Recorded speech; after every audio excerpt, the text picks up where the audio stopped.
for it. Of course, that has to do with all the stuff, avoid probate, save taxes, get it to the kids because the kids need it, right? Kids need it, sure. So hurry up and die, will you please?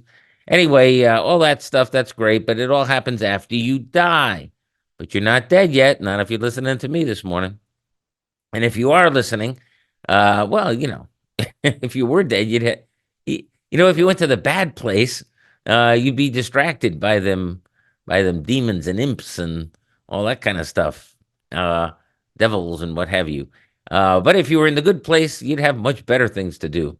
So I'm figuring you're still on this side of the Great Divide, and as long as you are, well, yeah, it's good enough to plan for your death. I mean, that's typical estate planning, right? Why not? Why not do it for the children? But that's who you're doing it for, the children. And we say screw the kids. Why? Because if you focus on your kids, you'll die broke. Why will you die broke? Because if you focus on the kids instead of focusing on yourself, when it comes to this kind of thing, when you need long-term care, and you will, right? You don't want to be another Cleopatra, right? You don't want to be another queen of denial. Get it? Denial, Cleopatra. That's real funny there. Anyway, get her done. Face the fact.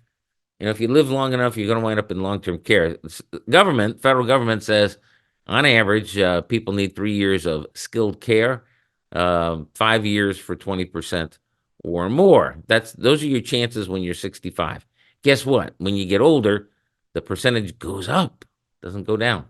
Anyway, and that's not all nursing home care. I'm not saying it is, but the government is saying skilled nursing care is what go to it, longtermcare.gov. I ain't making this stuff up.